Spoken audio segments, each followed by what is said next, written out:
Hey guys, welcome back to the Final Whistle podcast, Game Week 17. This is your catch up on all the Premier League fixtures and footage and the key talking points from a Liverpool perspective.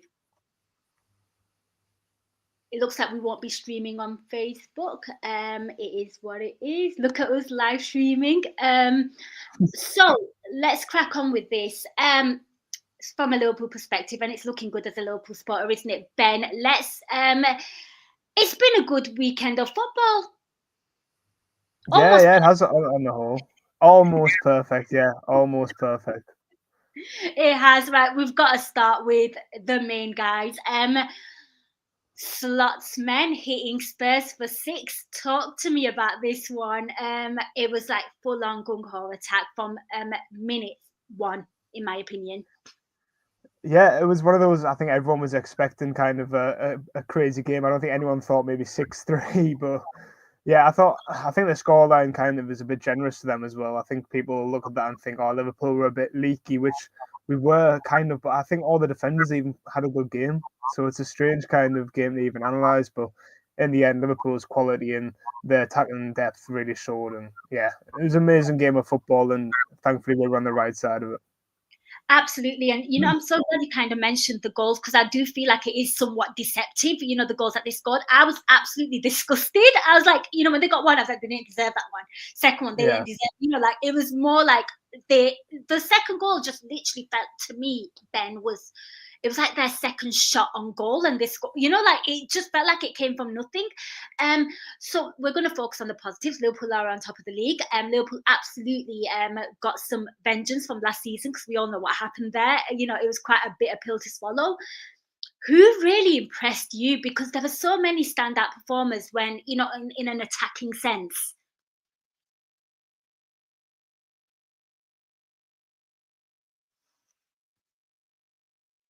Oh, I think Ben has frozen there.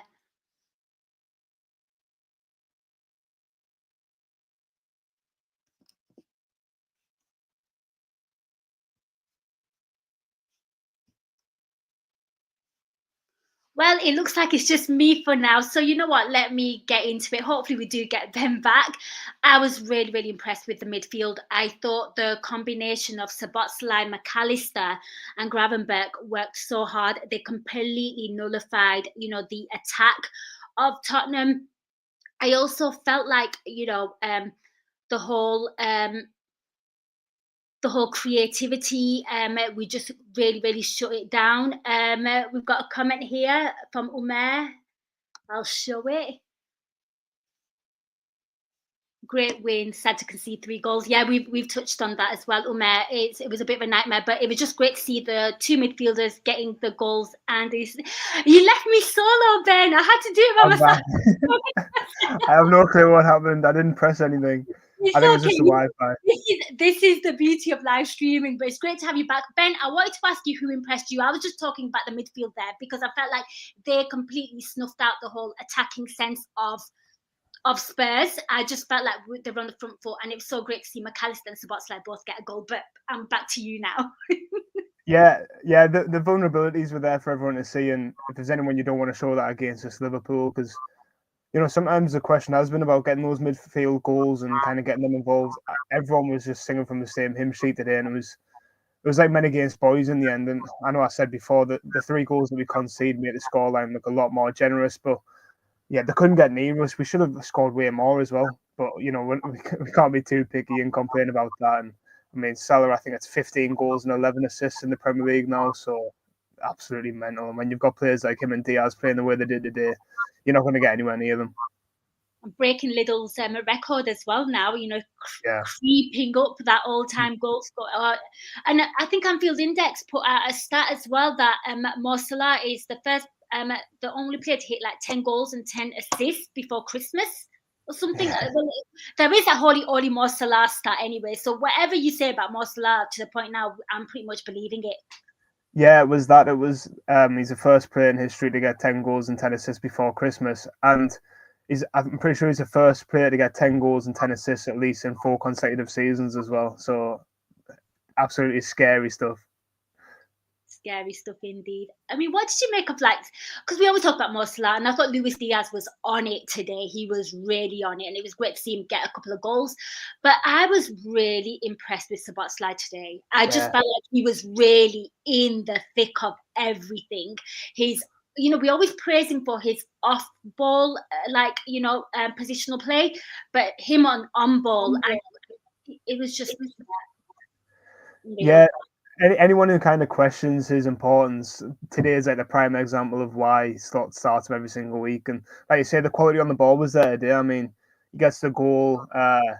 He's involved with the header for the McAllister goal. He's in them right areas, and then the pass along to Salah for one of Salah's goal. I can't remember which one of the 6 it was at this point, but yeah, like the end product was there. And I think the only time I can think of him really messing up was when he went around the keeper and the angle kind of tightened. But apart from that, yeah, I thought he was brilliant today. Yeah, Zara there, awesome girl, and yeah, I agree with you there. Don't give Chelsea a sniff, and it was absolutely crucial and vital. And you know what, we'll talk about that. But Everton, sticking up for us there. But Ben, whilst we are still talking about Liverpool, we spoke about the goals that conceded. Obviously, now that is we shipped in a fair few against Newcastle, 2 against Fulham, 3 here. Is it a bit of a concern? Do you think Slot is going to look at this with a bit of concern, because we know that he is a bit of a perfectionist? I think it's going to bug him, because luckily we had a 3-goal buffer. Yeah, I think it will, because we've been saying this for a few weeks as well. Every single one of them are preventable. You look at Newcastle. I mean, maybe apart from the Isak strike, the Gordon goal was preventable, and then obviously Kelleher on the last goal, and then you look at today, McAllister getting dispossessed and trying to win a foul when it was never a foul. It's just little things like that we really need to cut out. But thankfully, the overwhelming performance kind of not got us out of the mess, because we deserve to be in that position. But we were brilliant today. But them kind of little lapses of concentration will be annoying, Slot. And we know, he keeps on bringing up Nottingham Forest, and that was 3 months ago. So he won't let anything slide. Yeah, I think, again, Umer makes a real solid point there about Konate, because I do feel like it's no coincidence that as soon as he goes out injured that we start, we look a little suspect. Yeah, on that, to be fair though, I thought Joe Gomez was brilliant today. Yeah. And that's like what I said, it's a weird one because we've conceded 3 goals, but I thought every defender played well. I think even Robertson was a bit improved. I mean, maybe should have done better on, I think it was a Solanke goal where he gets out-jumped. Yes, by Johnson, wasn't it? Yeah. Yeah. But apart from that, I thought he was even better today. So, I'm not going to look back at this one and think, oh, we were poor defensively, because I think it's just one of those freak games. And Kulusevski, by the way, is a brilliant player. Yeah, he's Tottenham's best player by a mile. Yeah, every time they're good, he's at the heart of it. Let's just be honest, and let's just be honest, because you and I talk about Spurs a lot because we do this podcast, and we always leap on the praise, and that was actually what a volley by him. I spoke to Ali McCoy during the week, and I asked him who his top 3 Premier League players were, and he said Palmer, Salah, and Kulusevski. So, and I saw a lot of people. Some people were kind of Kulusevski, but when you think about this season, he has been brilliant, and today the way he kind of shrugs players off, and that finish on his goal, it is brilliant. So yeah, he's a brilliant player. It's great that Ali McCoy's actually mentioned him, because I think you and I have spoken on this podcast before, and we've said he doesn't get the praise that he deserves, and I think he gets overlooked. I'm sure Spurs fans don't, but you know what I mean. Yeah. So, any final takeaways from this Liverpool game before we move on to everybody else?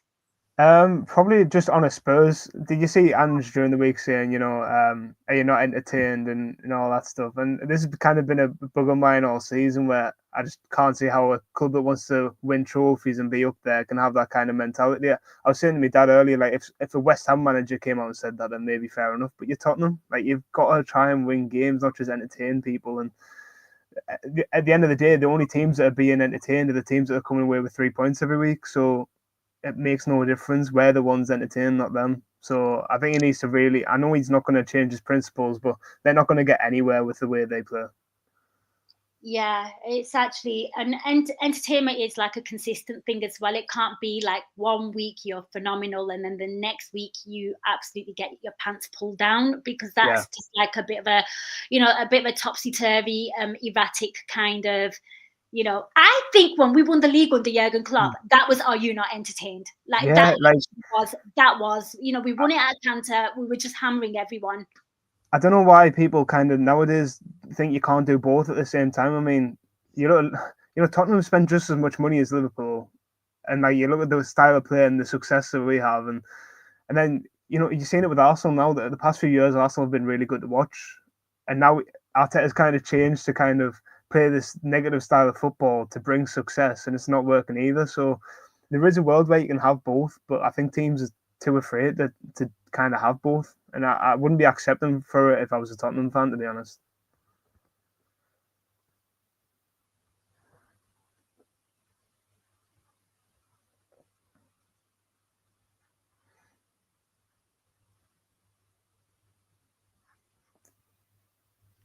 I'm good. Are you good? I am good, yeah. Yeah. Yeah, it kind of buffered. It's fine. Yeah. It's live. We're going to go with it. Let's move on. Let's move on before we completely shut down. Let's talk about. It looked like a bit of a boring game, to be fair, but I'm really glad with this point. Everton and Chelsea finished 0-0. I mean, another massive point for Chelsea against a big team. Let's be honest. XG was really low on both of them. I looked at the XG because obviously it wasn't on live. I think this is a massive point for Everton, because it looked Yeah. like they had to grab really hard to without possession to kind of get that point. Yeah, it's kind of like a typical Sean Dyche kind of performance, and we saw it last week against Arsenal. And this was always going to be tricky for Chelsea. I know people were sharing. I think we spoke about it last week where people were looking at their upcoming games, and everyone was saying, "Oh, Everton," and then I don't know who they've got next, but it's quite easy. This wasn't ever going to be an easy game for them because I don't think they've played a team that's going to sit back and really make it hard for them yet.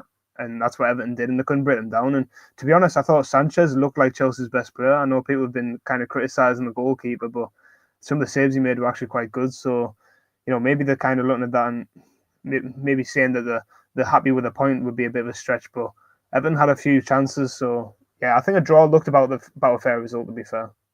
Do you think maybe now, obviously, this is, you spoke about Sanchez there. Apparently, he was really good against Brentford. Obviously, it wasn't live on Sunday. That Yeah. game wasn't, but, I saw a couple of the saves that he made, which were quite impressive by his standard. I'm trying to be nice. Do you think now, with all this talk about Chelsea, do you think maybe something might be creeping in? Because, I do feel like this, when I looked at this game, I thought Cole Palmer's just going to run them ragged. You just anticipate something. Yeah. Do you think there might be a potential something creeping in psychologically for them, or do you think it's too early to say? I think it's a bit of both. I think it's only natural that eventually, if you keep on relying on Cole Palmer to produce something, it's not going to happen every week. And yeah, maybe the talk about title challenges, maybe putting a bit of pressure on them, especially how young the squad is, and not many of them have been in this situation before. So it'll be interesting to see how they bounce back from this, because it's not a good result for them by any means. So, but they've got to make these games against the lower teams count, so they can't really afford to kind of go into a lull about it. But yeah, I don't know. It's hard to say. They're a good team, but like I said, none of them have been in this position before, so we'll have to see in a couple of weeks how they react. But if this kind of dodgy result turns into 2 or 3, then I think we've got our answer on that. We do, right. Well, guess what, Ben? We know it's not Champions League football week, because Aston Villa 2, Manchester City 1, 12:30 kickoff. This was highly entertaining for me. What did you make of this one? Yeah, I just want to say first of all, like, it was really good to see Kyle Walker back on the pitch. I was kind of worried in case he didn't make it in time after the injury he got last week. So it's good to see him back on the pitch. But yeah, Villa deserves it. You're not letting that go, are you? You're not letting it go. I'm not letting it go. No way. But yeah, Villa deserved it. They were the better team, and it's exactly how I kind of expected it to go, to be honest. Just outran them and cutting through them like they weren't there at times. And that ball from Tielemans to Rodgers. Yeah, it's a good pass, but how easy are you going to make it for them to just pass through? Yeah. But yeah, I thought Morgan Rodgers was brilliant as well, and I think that's another reminder of how kind of poor Man City have been in the transfer business, not just in who they're bringing in, but who they're letting out. I mean, Cole Palmer's probably one of the best players in the league, and Morgan Rogers they let go as well. And you've just kind of got to look at the players who've let go and the players they've brought in, and no wonder they're kind of in the position they are. Yeah, I mean, with regards, obviously we know what happened, and Foden got his first Premier League goal as well. Finally it happened. Yeah. But I was watching this game, and you know what I was thinking, Ben, just to quickly touch on it with regard, there's always Rodri talk, but I'm looking at those players on the pitch, and there wasn't a single leader. There was nobody that was going to say, you know what, I'm going to grab this game by the scruff of the neck, or I'm going to do something, or I do feel like even as Liverpool, when they were bad, there was always like a leader. There was like a Gerrard. There might have been a Suarez. There was somebody that you looked up to like, how do we change this? And I felt like there was none of that. The only outball that they kind of had was Grealish, maybe the only creativity, the only creative player. But it's a bigger problem because I feel like the manager doesn't have the answers because he's never been here, and the players are just not used to it. The fact that Haaland had to take to social media to say, I am not happy with what I'm doing here. It probably feels so surreal to them. But as a Man City fan, I'd be quite concerned in that regard because you're literally looking at everybody on that pitch and there's nobody that you feel like is the inspiration that's going to pull them out of it. Yeah, like even Ruben Diaz is missing now, isn't he? And he would be a big part of that. I mean, the bench, Kyle Walker, so that wasn't there from the start.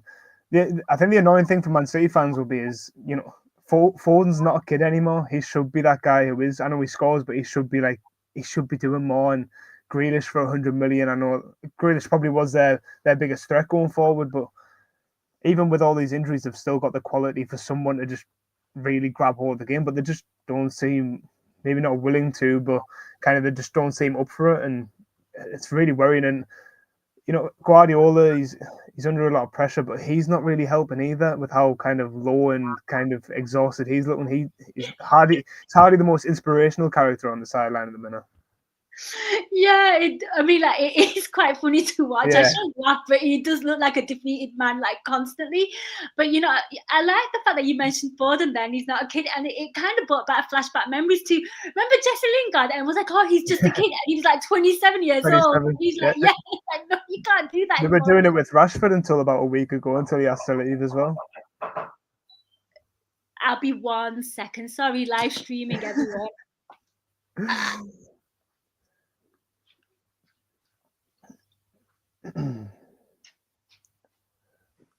But yeah, with City, I would just for the speed. I mean, I know a lot of people have kind of ruled them out of the title race, and I think you can definitely do that now. I think they're definitely out of the. I think it's I think it can go 15 points if we win our game in hand now. So I'm so sorry. I had a parcel. And I had to get the door. I apologize. This is live streaming, people. He was meant to come sooner. I'm not unprofessional, I promise you. What were you saying there, Ben? I was just saying about how Man City are definitely out of the title race now. I don't see any way they're coming back. I might have got my maths wrong, but I think is it 14 or 15 points if we win our game in hand now? Is it? I think so, yeah. On them. You might be right, because they are just so far off it. Let's have a look. 39. Yeah, so they're on 27. We're on 39 with a game in hand. So, yeah, 15 points if we win our game in hand. Wow. That's mental. Right. Madness. Absolute madness. Who would have thought, eh? Who would have thought? Right, Ben, I think we've spoken at length at Man City there. Let's talk about the last, rival, shall we say. Palace 1, Crystal Palace. Palace 1, Arsenal 5. Obviously, this is kind of like a repeat of the Carabao Cup. What did you make of this one?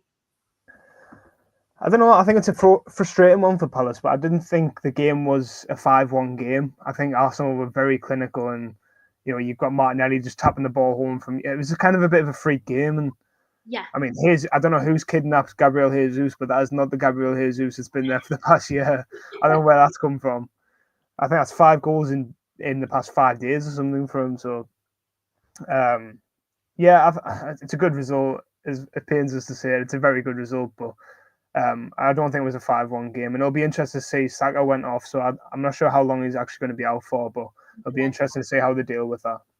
I'm glad you mentioned that because that was on my notes. And you're right because I had the same kind of thoughts about this game because I felt like, when, Ismail Assar scored, I was like, ooh, this is looking really good. Yeah. It looked quite end to end. And then obviously, like you said, there was like some freak ricochets, a bit of bad defending, and they just kind of embarked and imposed on it, and they were just in the right place at the right time.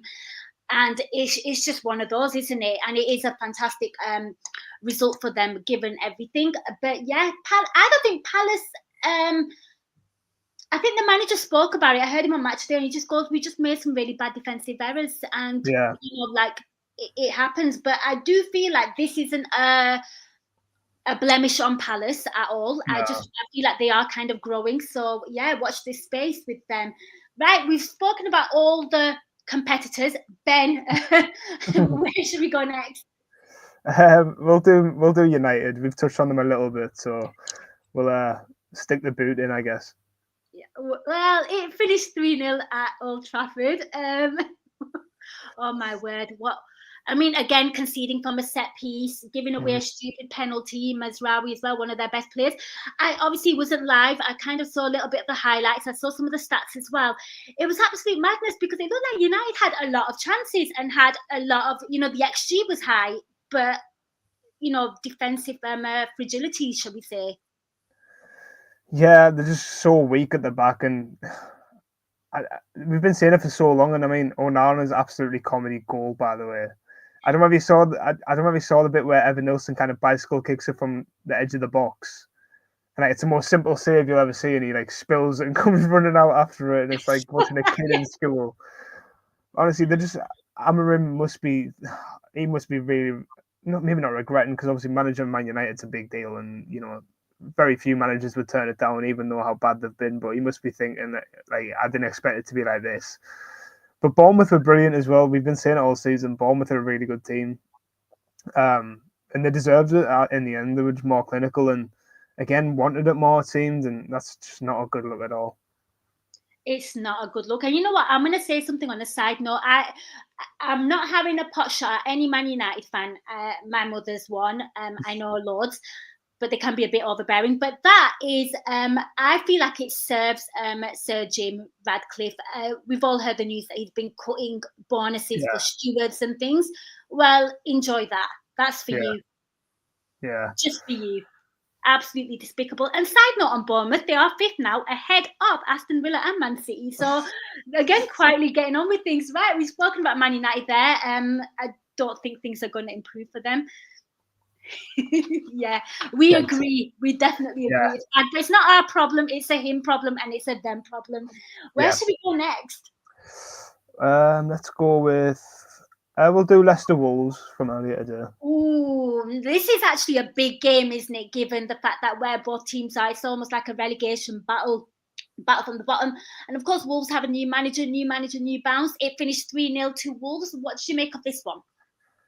It was a huge game. This, I don't think people realise how big this is, because obviously, Southampton and Ipswich are having their struggles, and then I think the final kind of relegation spot is between Leicester and Wolves. And if Leicester beat Wolves today, that's like Rude's kind of honeymoon extended, and then Pereira's first game in charge with an awful start, and kind of Wolves are back to square one. But now that Wolves have won, I mean, you'd like to think they're going to build on it and kind of stay up pretty comfortably in the end. So it was awful for Leicester, though. The defending from Leicester was an absolute shambles. I mean, Wolves didn't play brilliant, and yet the scoreline kind of suggests they would have. But yeah, Leicester created a lot of problems for themselves, and we've been saying it all season. Teams like that, they don't help themselves at all. You can't be doing that and then expect to stay up in the league.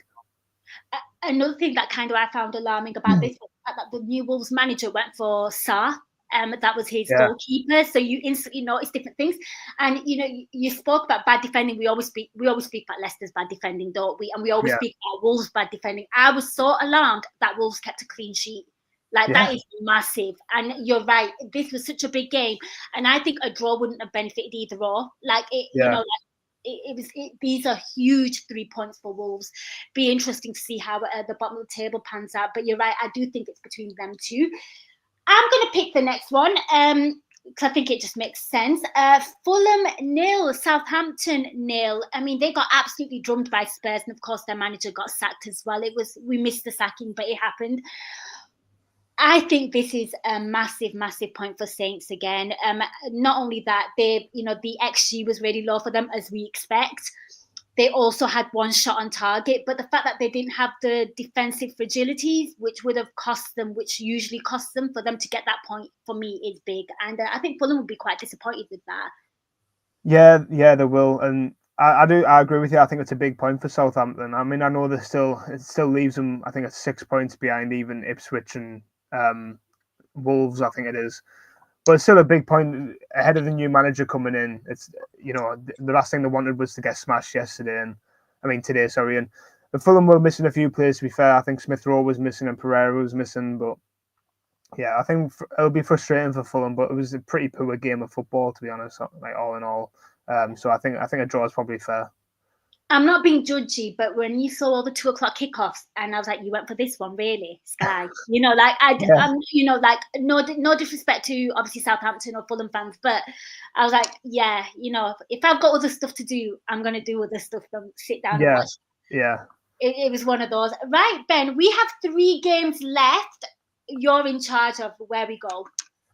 We'll do Ipswich Newcastle. This one hurt my heart. Yeah, this was bad. This is But like Renegades boys. yeah, they got absolutely hammered.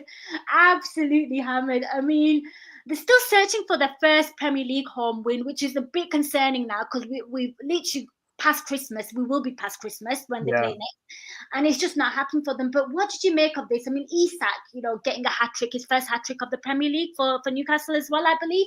But it was just so easy for them, which I kind of expect for Newcastle. And, I just obviously I have a soft spot for Ipswich, but I fully expected Newcastle to have this kind of result and performance. I thought it would be a bit closer, but the one thing I expected from Ipswich this season is to kind of make the most of the home games because that's what they done last season in the Championship, and they just haven't at all. I mean, yesterday was really. It was not embarrassing. Embarrassing's a bit harsh, but like Newcastle were absolute. They were in second gear and absolutely cruised through them. But yeah, Isaac when he's on form is unstoppable. By the way, I think he's potentially the best forward in the league at the minute with Haaland struggling. So yeah, I think that's the first hat trick for Newcastle since Ayoze Perez in 2021. So yeah, it's with him and Gordon up front, they're always going to be a threat to everyone. They absolutely are. And obviously there's been a lot of talk about Isak, and I will give it a Liverpool perspective, but Liverpool fans think we should go in for him. What do you make of that? For me, it's a no, because he's always injured, just for that. Yeah, it is a tricky one because his ability. I know, like the price tag you're looking at 100 million at least, which is mental. Yeah, based on his ability, yeah, 100%. I would say, but like you say, the injuries are a bit of a worry. I think if you're paying that sort of money, you want someone who's going to be fit. Like have a similar kind of record as what Salah does in that department. So, yeah, I don't know. I struggle to see that one, especially with we spend that sort of money on Nunes and it hasn't quite worked out. So I think if they're ever to spend that sort of money on a striker again, I think we'll 100% sure. Yeah. Yeah, it needs to be a sure thing. Speaking of Newcastle, I know you have a lot of friends and you've got your ears to the ground there. What is the mood with Eddie Howe now? Because a few weeks ago you said people are grumbling. Have they turned? Like, obviously you'll know better. I think some have already made their mind up. I think it's kind of one of those where there's no hard feeling towards Eddie Howe. They all love Eddie Howe because of what he's done for them. But it's kind of a bit. I'm trying to think of like another situation at a club that's kind of a bit similar. Maybe West Ham with Moyes, maybe where they just kind of feel like he's took them as far as what they can. And I mean, they beat Leicester 4-0 last week and Ipswich 4-0 this week, so they're buzzing about that. But the two teams have played recently, they were both awful, so I don't think they're getting too excited. But they are always fair. They'll give credit where credit's due, and they'll criticise when it's due. But I think most are still kind of leaning towards they need a new manager, whether that be at the end of the season or whatever. But yeah, there's no hard feelings towards him. He is a really good manager. So. Oh, great insight there. Right, Ben, where to now? We've got 2 games left. We'll do West Ham Brighton. Okay, you talk about this one. I've got something that I need to get off my chest about this one. I don't know if you've seen it, but have you seen Estupiñán's tackle at the end? Yeah, I think he should have been off. I don't know how he hasn't been sent off. I saw that. This is one of the ones that really annoy me because that is like a leg breaking tackle. It's not just like a clumsy tackle where he's went in with like the lads are lucky not to have got his leg broke there. And if VAR aren't stepping in for them, then I don't know what they're ever going to step in for. So that really annoyed us. But in terms of the game, it was another kind of scrappy game, a bit similar to a few of the others this weekend, but maybe lacking in and like end product a bit. But yeah. I found it really bizarre that Brighton's XG was really low on this one. It was 0.91, and I feel like it's been, is it like 5 games where they've not won now? Like they're on some like streak where they've like not won a game, which I think is it's going to be quite telling of the new manager and where this Brighton team stands, because obviously they lost to Palace over the last weekend. I do feel like they'll feel like those were huge points dropped against West Ham, because they are a bit up and down everywhere as well. So I'm really, really intrigued about this one. And 3 games unbeaten now for West Ham. So things are maybe slowly looking up for Julian. Do you think? Maybe. I think he's starting to get his way with how he wants them to set up. They're not conceding as many goals, but they're just so boring to watch. And as It's Me Everest says, they have been pretty awful this season. And I don't know how I feel about them. They're not a nothing team. That sounds harsh, but they're a bit meh. And I've just looked at, like you say, with Brighton's recent results. They drew with Southampton at home, then got beat off Fulham, drew with Leicester, got beat off Palace, and drew with West Ham. So it's not even as if they're dropping points to like the teams at the top end of the table. It's seemingly the lower teams that they're dropping points to. So yeah, it is interesting that they're struggling against those. Yeah, and they actually did have a chance right at the end to kind of win it as well, towards the end. I think Mitoma had a glorious chance. So, where I think it kind of clipped the crossbar or something. The woodwork. Watch this space with Brighton. Right, we're on the last one. Brentford's impressive home run halted by Forest. Who are Forest? My word, 2-0 it finished. Aina and Elanga scored. Forest, I think they might be in for a shout for a Champions League spot. But it did, again, what did you make of this? Because from the highlights and from the stats that I saw, it looked like a pretty poor quality game. Yeah, I was expecting this one to be a bit more kind of hectic, maybe. Like Brentford at home is always hectic. So, but yeah, Forest are kind of, maybe they're not as good, but maybe they are. They kind of reminded me a bit of Villa last season, where they got top 4. And I think with the struggles of Man City and Tottenham and Man United, there's no reason why a team like them don't sneak in. I mean, I thought Brighton would potentially be in with a shout, but like you said, their recent forms kind of pushed them down. So it's a huge win at Brentford. I think that's the first time Brentford's lost at home this season. So, they're going to places that maybe you'd expect, or here's where they're going to drop points, but they're not. They're just kind of plowing through it. And all that Aina scored, I think he might be with a shout with the most improved player this season. He's been incredible, and he's been a Fulham at the past in Chelsea, and he kind of never really showed it. But yeah, it's a great win for Forest, to be fair. It is indeed. That wraps us up for game week 17. We should. What's this? Forest and Bournemouth. I want them to get European positions than Spurs and United. They deserve it more than these 2 so-called big 6. Yep. I think that's a fair shout. I think it should be on merit and not just the reputation of, once upon a time we were good in Europe. Yeah. Or once upon a time we were a good team. I agree with you completely. I actually would love to see more Bournemouth in Europe. I think they would be really fun in Europa.